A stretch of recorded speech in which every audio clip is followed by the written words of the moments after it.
first of all, by saying one or two things.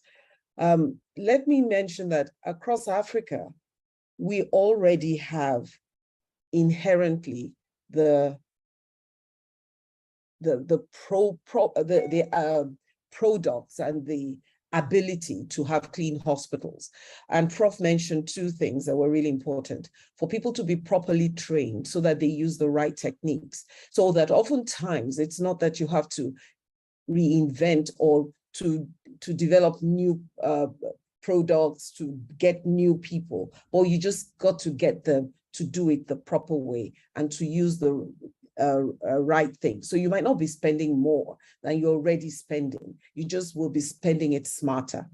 Now, from the point of view of ICANN, we're approaching this with partners. We recognize that if we're going to get IPC, whether clean hands or clean hospitals across the continent, we need to have a critical mass of people who know what the right things are and who know how to train others for this to happen. And we need this to go across Africa. So in the last decade, ICANN has made really two major pillars. One, to train people so that they know what to do. And secondly, to collaborate so that we can do great advocacy and get the political will that is required. And this is at various points within the facilities and also nationally. And we've been making headway. And I have to say that the issue of the pandemics, both and the epidemics, have helped, because Ebola in 2014 was a major driver of opening up some of the, or reducing some of the anti-IPC, or should I say the apathy around IPC. But COVID has done a stellar job in suddenly everybody recognizing what standard precautions mean. In other words, you don't know what's coming. And COVID helped us to really understand the need for us to do IPC, because we really don't know where COVID is going to come from. And so we have to always be prepared. And this has really helped. So we are working with the collaborators. We're working, and since 2020, we've also been working, these webinars, reaching more people. And then from the ICANN point of view, we're also developing hubs around Africa to ensure that IPC training comes closer to the various regions. And we've intensified our setting up of IPC national societies. And the major reason is this: IPC can be lonely if you're the only person talking. But if you have a group of people all working together within your country to get the political will, then working with the international community, working with other groups within Africa, and working with organizations that are pushing, especially the AfricaCDC, the WHO, and the CDC, we can move. But the AfricaCDC has made this a point, and we've been working very closely with AfricaCDC and WHO Afro in the last two years to make sure that we reach everybody. And ICANN has also intensified our training of professionals and encouraging countries to also take this up. So I hope that answers your questions, Wande, or is there anything else you would like me to say? No, fantastic, Professor Ogunshola. So I think just to reflect a bit on the political part, which is where we come into play as the Africa Union. A few weeks ago, I think about the last two sessions, we shared with, during this webinar series, the IPC legal framework, which we are strongly advocating for. And what this means is that all IPC experts, all hospitals, national level, healthcare facility level, have a legal backing to ensure that things like clean hospitals measures, the most multimodal strategies are being implemented. What this also means for low middle income settings, which is quite reflective on our continent, is there is a dedicated budget line in the national budget that caters specifically to address some of the gaps that many of you have experienced, both during outbreaks as well as living through a pandemic. What this means is that hospitals become safer, healthcare workers become safer, there's patient safety as well as overall population safety. So this is something that we at the AfricaCDC level through the political mandate of the Africa Union are pushing for. Your ministers of health across the 55 member states have endorsed this IPC legal framework. Like Lizzie said, you can go back to the presentation so that you're a bit familiar with the work that the AU as well as AfricaCDC is doing to ensure that there is that strong political momentum in terms of implementing and institutionalizing IPC. So thank you so much for both of your answers. Very quickly, I'll go to the last question, which is around, I think that has been answered already, but I think yes, that has been answered already. There's something around most facilities are using pine gel as detergent for cleaning the environment for the smell and the foam. Is this allowed in addition with chlorine disinfection? I think Prof. Dide, this is that question is addressed to you. So thank you so much for the answer. Thank you, and thank you, Sade, for your comments and questions. So I don't think I understood your question very well. What is the product you are talking about?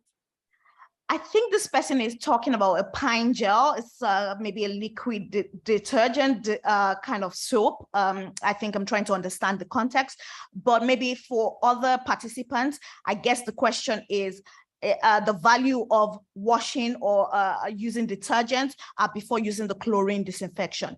And dear participants, okay, if that is not the correct thing, please put your question in the Q&A. Yeah, I understand. So what is very important when you clean the environment is that there is, in fact, no product that could remove the bacteria and have a disinfectant effect if there is dirt on the floor. So anything that is dirty, you need to clean it first, and usually with some sort of a soap, a liquid soap or a soap, or even removing it. So you need to remove the dirt before you could apply a disinfectant. Now, in the case of hands, it's very clear. When your hands are soiled with some matters, you clean it, and then you use the alcohol-based hand rub.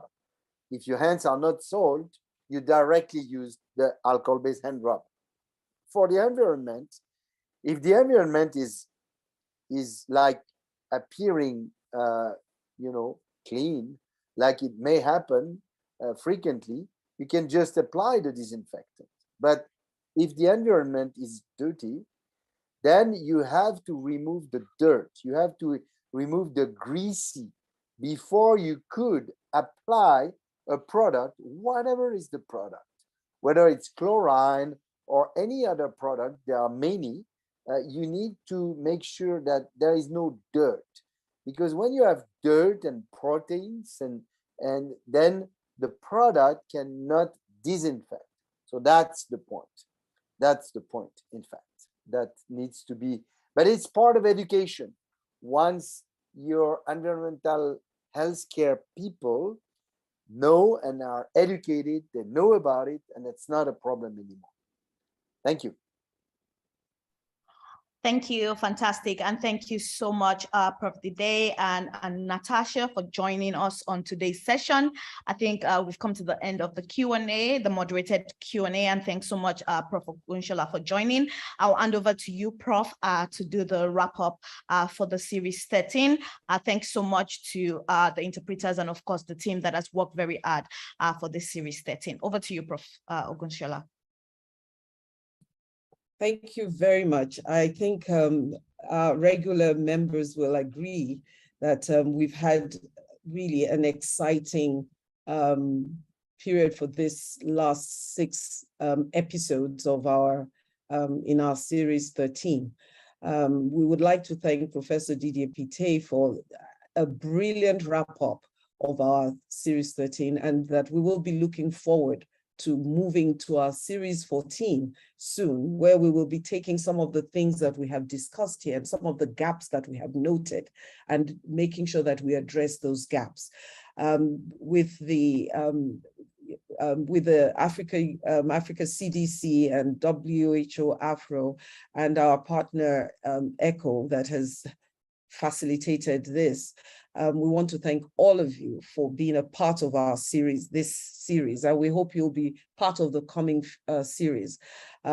We continue to improve and seek to improve IPC on the continent. We still have a lot of knowledge gaps, we have a lot of competency gaps, but we're beginning to close those, and we're beginning to have a greater interest both amongst healthcare workers and the political class. And I think I would ask that each one of you continues to be an ambassador for IPC. And we have recognized, and I think we prioritize hand hygiene. We must add clean hospitals to this. And so I wish you all very well. We want to thank all our sponsors. We want to thank the AfricaCDC for making this possible. And want to thank all of you for being such a great audience and great participators. So thank you very much, and look forward to seeing all of you when we start the 14th series. Thank you.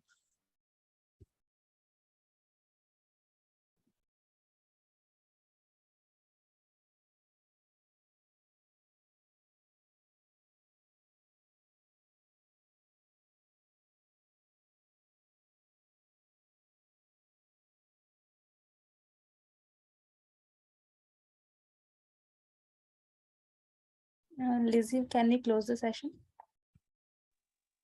Yes, thank you so much to everyone, as Prof has alluded to on the closing remarks, and we shall reach out to you on the emails for when, if there is series 14, when it is going to start, and also to give you the topics. And for the French-speaking countries, please remember to log in tomorrow, same time, and we're still going to be having Professor Peter giving us the same talk, but on the French platform. Thank you so much, and stay safe, and until we meet again. Thank you and bye. Thank you, Lizzie. Bye. Upendra, we can close the session. Yes.